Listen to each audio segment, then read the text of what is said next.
It was past 11:30 p.m. when I found myself at the bus stop, shivering in the cold night air. The streets were unusually empty, the usual hum of distant traffic replaced by an unsettling silence. I glanced at the timetable, illuminated faintly by the flickering light of the stop. The last bus of the night was due at midnight. I hadn't planned to take it, but I'd stayed late at a friend's house, lost track of time, and missed my usual train. Walking home wasn't an option. It was miles away through neighborhoods I'd rather avoid at this hour. My only choice was the midnight bus, a route I'd never taken before. The bus arrived exactly on time. Its headlights pierced through the darkness as it pulled up to the stop, hissing softly as it came to a halt. It looked old, far older than any bus I'd ever seen, with peeling paint and windows that seemed fogged from the inside. The driver didn't open the door right away, and for a moment, I wondered if he'd even seen me. When the door finally creaked open, I hesitated. The interior was dimly lit, the overhead lights casting an eerie yellow glow. The driver, an older man with a weathered face, didn't look at me as I stepped aboard. His hands gripped the wheel tightly, and his eyes stayed fixed on the road ahead. "Where to?" I asked, my voice breaking the heavy silence. He didn't respond, simply gesturing to the rows of seats behind him. I dropped a couple of coins into the fare box and moved down the aisle. The bus was nearly empty, save for a few scattered passengers. None of them looked up as I passed, their faces hidden behind hats, scarves, or shadows. I took a seat near the middle, the worn fabric of the seat rough against my hands. The air inside the bus was heavy, carrying the faint smell of oil and something metallic. As I settled in, the driver reached into a compartment by his seat and pulled out a folded piece of paper. "Take this," he said, his voice low and gravelly. He still didn't look at me, his hand extending the paper backward. I leaned forward and took it, my curiosity outweighing the unease curling in my chest. Unfolding the paper, I found a list written in shaky handwriting. At first, I thought it was some kind of prank, but the longer I stared, the more serious it felt. Rules for the midnight bus. Do not sit in the back row, no matter how empty the bus is. Keep your eyes forward, do not look at the driver's reflection. If the bus stops and no one boards, do not look out the windows. If someone without a face gets on, stay calm and don't react. Never, under any circumstances, get off before the final stop. A chill ran down my spine as I read the list. It sounded ridiculous, but there was something about the way it was written that made me uneasy. I looked up at the other passengers, but none of them seemed to notice or care. They sat motionless, staring straight ahead. The bus jolted forward, its engine rumbling as we pulled away from the stop. The driver's eyes stayed fixed on the road, his expression unreadable. I glanced at my watch. 12:02 a.m. Something told me this was going to be a long ride. The bus rolled through the silent streets, its engine humming steadily beneath us. I kept my eyes forward, just as the rules instructed, trying to shake the unease that clung to me. The city outside looked familiar enough at first, but as the minutes ticked by, the scenery began to change. Buildings that had once been familiar gave way to unfamiliar architecture. Tall, narrow structures with windows that reflected nothing but darkness. The streets were lined with lampposts, whose bulbs flickered weakly, casting long, distorted shadows. It felt like we had entered a different part of the city entirely, one that wasn't on any map. The other passengers sat in eerie silence, their postures stiff and unnatural. A woman 2 rows ahead of me clutched a handbag tightly to her chest, her head tilted slightly forward. Across the aisle, a man with a weathered coat and a wide-brimmed hat stared straight ahead, his face obscured in shadow. No one spoke, no one moved. I glanced at the list of rules again, my hands trembling slightly. Keep your eyes forward. Do not look at the driver's reflection. The instruction felt absurd, but the gravity of the note made me wary. I decided not to test it. The bus slowed down, its brakes hissing as it pulled to a stop at an intersection. There was no one outside, no pedestrians, no waiting passengers, just the hollow emptiness of the street. The doors didn't open, and no one moved to board. Yet the bus idled there, as if waiting for something. I shifted uncomfortably, my curiosity rising. If the bus stops and no one boards, do not look out the windows. Another rule, another strange warning. A faint sound broke the silence, barely audible over the engine, a rhythmic tapping, like fingernails drumming against glass. It came from the window next to me, and my chest tightened. The tapping grew louder, more insistent, as if whatever was outside wanted me to look. Don't break the rules, I told myself, gripping the edge of the seat. My instinct screamed at me to turn, to see what was making the sound, but I forced my gaze to stay forward. Sweat beaded on my forehead, and the tapping finally stopped, leaving only the hum of the engine. The bus lurched forward again, its headlights slicing through the darkness. My breathing slowed, but the tension in my chest didn't ease. Whatever had been out there was gone, but the unease it left behind lingered. We passed an intersection where the street signs were blank, the letters erased or faded beyond recognition. The bus stopped again, this time at a corner where a lone figure stood. They were tall and unnaturally still, their face hidden beneath the brim of a wide hat. Without hesitation, they stepped aboard. I froze as the figure walked down the aisle, their footsteps heavy and deliberate. The air grew colder as they passed, a chill that seeped into my bones. They stopped near the back of the bus and took a seat in the last row. My heart raced. Do not sit in the back row, no matter how empty the bus is. I glanced over my shoulder, unable to resist, and caught a glimpse of them before I could stop myself.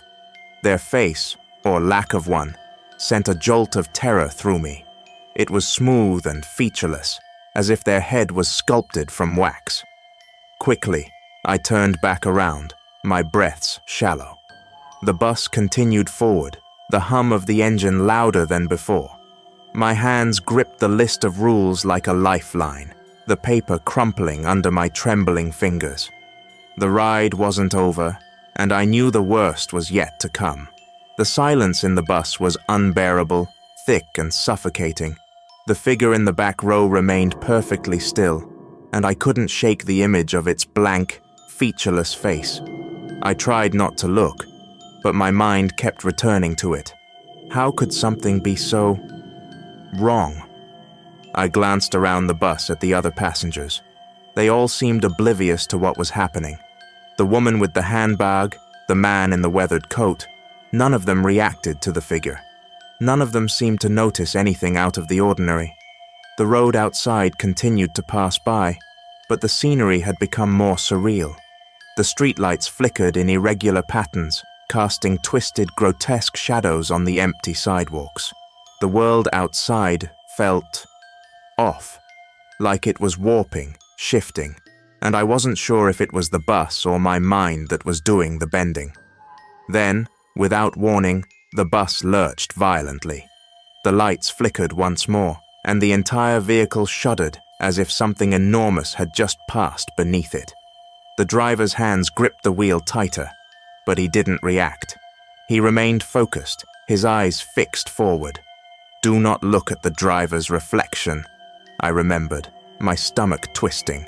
I kept my gaze on the seat ahead of me. That's when I heard it. A voice. Soft, barely audible, but unmistakable. It came from the back of the bus, from the figure with the featureless face. "Help me," it whispered.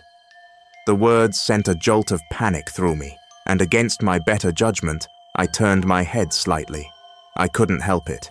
I had to see if anyone else had heard it. But as my gaze flickered toward the back row, I saw something worse than I could have imagined. The figure's head had turned toward me. Its face was still featureless, but I could feel its gaze on me. The void where its eyes should have been seemed to reach out, pulling at my very soul. My heart slammed in my chest. Do not look at them directly. I snapped my head forward, my hands shaking. The air in the bus grew cold, and the lights flickered once more. The low hum of the engine felt almost sinister now, vibrating through my body. I glanced at the list again, desperately trying to focus on something, anything. The words blurred in front of my eyes as my panic increased. I'd broken a rule. I'd looked. The bus slammed to a halt, far harder than any normal stop. The jolt threw me forward, and I barely caught myself on the seat in front of me. My heart was pounding in my chest. I didn't dare look back. I didn't want to know what had happened. The doors of the bus opened, and I heard the soft shuffle of footsteps outside. Someone was boarding, but when I looked up, I didn't see anyone. The empty space in the doorway stretched, distorted, as if reality itself was bending in the presence of whatever came through. "Get off the bus," the voice whispered again. It was no longer coming from the back row. It was in my ear, close, as if it was right beside me. I spun around, but I couldn't see anything. My breath hitched in my throat as I realized that everyone else was still seated, still facing forward, their faces blank and expressionless. But they weren't real, were they? No, they couldn't be. They were statues, or ghosts. They weren't alive. The figure had moved from the back row, now standing beside me. I tried to scream, but no sound came out. "Get off the bus." The whisper was louder now, more insistent. It felt like the bus wasn't just moving through the city. It was moving through time, through places that shouldn't exist. I was no longer sure what was real. I turned my eyes back to the front. I couldn't afford to break another rule. But just before I looked away, I saw something in the reflection of the bus windows. A face, a real face. Or at least, it looked like one. Pale, gaunt, with wide, empty eyes staring right at me. I forced myself to turn forward and stared at the doors, my mind racing. Do not look back. Never look back. The doors slammed shut, and the bus began to move again, the figure still standing near me. It was too late. I had broken the rules. The worst was coming. The atmosphere in the bus was thick, like something pressing down on me from all sides. The engine hummed steadily, but it was almost drowned out by the pounding in my chest. I couldn't shake the feeling that the bus wasn't moving forward anymore, but deeper into something unknown, something dark. The figure beside me didn't move. It stood still, unnaturally quiet, but I could feel it, its presence, like a shadow that covered everything. Its featureless face felt like it was watching me, even though it didn't have eyes. The rules kept playing in my head. Do not look directly at them. I had broken that rule. I had looked, and now the consequences were unfolding. The bus continued its strange journey, the windows showing nothing but blackness outside. No streetlights, no signs, no buildings, just a vast, endless void. It was as though we were no longer in the city, or even in the world I knew. This place, it felt wrong, like we had crossed into some other realm. I tried to ignore the whispers coming from the figure next to me. It wasn't speaking, not in the traditional sense. It was more like the voice was inside my head, growing louder with every passing moment. "You shouldn't have looked," it said, and though the voice was soft, it felt like it was tearing through my skull. The bus jerked violently, throwing me against the back of the seat in front of me. The lights flickered, and I realized the passengers around me hadn't moved a muscle. They were all still as statues, their faces blank and lifeless. They weren't breathing. Panic surged through me, and I couldn't breathe. I had to get off this bus. I needed to get out of here, to escape whatever nightmare I had stumbled into. I reached for the door handle, ready to pull myself out of the seat and flee, but then I remembered Rule 5. Never, under any circumstances, get off before the final stop. I froze. My hand hovered over the door handle, but my body refused to move. My fingers shook, and the panic that had been building in me finally caught up. My mind screamed for me to ignore the rule, to get off before it was too late. But the bus wouldn't let me. Instead, I felt a sudden pull, like the entire bus was dragging me toward the back. The air grew colder, and I could see my breath fogging in front of me. The figure's presence loomed closer, its silence unbearable. "You're here now. You're part of this." I didn't understand. Part of what? Was this some kind of test? Some twisted punishment? I thought of all the things I had done wrong in my life, all the regrets that I hadn't been able to face. But why was I here? Why now? What was this bus really? A sharp, painful jolt shook me out of my thoughts. The doors opened suddenly, and a new passenger stepped onto the bus. This time, there was no face to hide behind. The new arrival wasn't wearing a hat or scarf. There was nothing at all covering their face, and I could see it clearly. There was nothing there. No eyes, no nose, no mouth. Just a smooth, featureless face that reflected nothing but the dim interior lights of the bus. The figure moved toward the back of the bus, its footsteps almost soundless. I instinctively turned my gaze to the floor, terrified to look up. But the figure wasn't the only thing that was wrong. The whole bus had changed. The colors of the walls were darker, the air thicker. The seats were now covered in an eerie, blood-red hue that I was certain wasn't there before. The reflection in the windows was not of the outside, but of another bus. A bus full of passengers with no faces, all sitting still and watching me. My heart raced, and I quickly glanced down at the list of rules, hoping for something to make sense of this nightmare. But the paper was different now, more aged, more worn, as though it had been through countless hands before mine. The first rule still made sense: do not sit in the back row. But I realized it wasn't a warning about the seats. It was about what would happen if you stayed too long. I turned to the second rule, and the words, "Do not look at the driver's reflection," now felt like a life or death command. If the driver's reflection was anything like the one I had seen in the window, it wasn't the driver at all. It was something else, something that existed between the cracks of reality. A shiver ran down my spine as the third rule took on new meaning. If the bus stops and no one boards, do not look out the windows. The more I thought about it, the more I understood that looking out those windows, seeing the wrong things, had caused this entire nightmare. What is this place? Suddenly, the bus came to another jarring stop. I was thrown forward, my head slamming against the back of the seat. When I looked up, the figure with the featureless face was standing in the aisle, staring at me. I felt my heart leap into my throat, and my body refused to move. "It's too late now." I could feel the weight of its words, each one like a chain wrapping tighter around my chest. I had broken the rules. There was no going back. But still, I couldn't help myself. I turned my gaze forward and realized that the bus was no longer on a city street. We were surrounded by a thick, swirling mist, and the road in front of us disappeared into the endless fog. The lights flickered again, and I saw something new in the distance. A dark figure, moving slowly toward us. "You've been chosen," the voice whispered again. The figure in the distance was getting closer, but the bus wasn't stopping.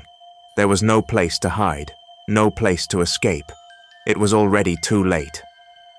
The mist outside thickened, and the oppressive silence inside the bus grew heavier with every passing second. I could feel my heart racing, the blood pounding in my ears, drowning out all other sounds. I was no longer sure whether I was awake or trapped in some kind of waking nightmare. The rules kept spinning in my head, and despite the terror gripping me, a part of me understood. This wasn't just a ride. It was a test. The figure in the aisle didn't move, but its presence seemed to grow stronger, filling the space with an eerie weight. I couldn't look at its face, but I could feel it watching me. My body tensed, and I forced myself to breathe, to stay calm, even as every nerve screamed for me to run. I looked around at the other passengers, still as statues, frozen in place. Their eyes were wide open, but lifeless. They weren't seeing anything. They weren't reacting. Whatever had happened to them, I knew I wasn't far from the same fate if I couldn't get out of here. The bus lurched again, and I braced myself for whatever came next. The lights flickered, and for just a split second, I saw the outline of a figure outside, growing closer and closer with each passing second. I couldn't see its face, but it wasn't human. It was too tall, too twisted, and it was moving toward the bus with unnatural speed. The driver, whose reflection in the window was the same empty, void-like face as the passengers, didn't move, didn't acknowledge what was happening. It was as if he was part of the darkness, a puppet on strings, tethered to the bus and its strange journey. Then I heard it. A voice, not from the figure in the aisle, but from somewhere deeper inside me. A voice I hadn't expected to hear, and one I wasn't sure I wanted to listen to. "You broke the rules." It was my voice, but distorted, hollow, as though coming from a place where time and space didn't exist. The words echoed in my mind, and I felt my stomach twist. I had broken the rules. I had looked. I had spoken. I had disobeyed everything that was supposed to keep me safe. And now, the consequences were closing in. I didn't know what to do anymore. Every instinct screamed at me to get off the bus, to run. But Rule 5 was still clear in my mind. Never get off before the final stop. But if I stayed on this bus, would I end up like the other passengers? Frozen, trapped in this endless void. The thought of that paralyzed me, making my limbs feel heavy. The figure in the aisle shifted, and I could hear it moving closer. The shadow of it grew on the floor, stretching impossibly long. I wanted to scream, to beg for mercy, but no sound escaped my lips. The rules kept me silent. The bus stopped once more, but this time I could hear a faint, distant noise, like the sound of chains dragging across the floor, the screeching of metal on metal. The doors opened slowly, and a cold gust of wind flooded the cabin. There, standing in the doorway, was a new figure, taller than any of the others, its form looming in the open space, completely shadowed. I could feel its presence before it even stepped onto the bus, and I knew immediately. This was the entity that governed the bus, the one that could not be ignored, the one that had been waiting for me to break the rules. The figure took one step inside, and the temperature dropped instantly. My breath formed mist in the air. My mind screamed at me to do something, to react, but I felt as if I were frozen in time. My body wasn't my own anymore. I looked up, meeting the featureless face of the figure in the aisle. It stepped forward, and my whole body flinched, every muscle tightening in fear. It reached out a hand, long fingers that seemed to stretch farther than they should, brushing against my arm. The sensation was cold, unnaturally cold, and I could feel the void in its touch, the emptiness that it carried with it. "You cannot leave." The voice, my voice, echoed in my ears. But this time, it wasn't just a warning. It was a command. The entity in the doorway took another step, its form becoming clearer in the dim light. I could see its eyes, or the lack of them. Where eyes should have been, there was only darkness. Its mouth opened, revealing a twisted grin, a gaping maw filled with teeth that weren't teeth at all, but jagged, shifting pieces of shadow. "You belong to us now." The words hung in the air, thick and suffocating. I wanted to scream, to run, but I knew it was futile. The doors wouldn't open for me. I couldn't break the rules. And then, in a flash, everything went black. The next thing I knew, I was standing in front of the bus, the doors wide open, the bus gone, swallowed by the fog. I couldn't remember how I'd gotten off or why the figure had allowed me to escape, but I knew one thing for sure. The bus would return. It always did, and I wasn't sure I could survive another ride. I stood on the street, staring at the empty spot where the bus had once been. The fog that surrounded me was thick and suffocating, blurring everything in sight. The streetlights flickered, casting pale, uneven beams of light that didn't seem to reach far enough to make me feel safe. My body still trembled from the encounter, my mind trying to piece together what had just happened. Had I imagined it? Was it all some bizarre hallucination brought on by exhaustion? Number, the rules, the voices, the figure in the aisle. I had seen it all, felt it all. I couldn't deny that something far beyond my understanding had occurred, and I had barely escaped. The cold air stung my skin, but it didn't matter. What mattered was that the bus was gone, vanished without a trace. Yet I couldn't shake the feeling that I hadn't truly escaped, that the rules I had broken weren't done with me. I turned, trying to steady myself, to walk away from the nightmare I had just lived through. But as I walked, something made me glance back at the street corner. There it was again. A shadow. A figure at the edge of the mist. Tall, just like the one on the bus. And as it moved closer, my blood ran cold. It was not just a figure.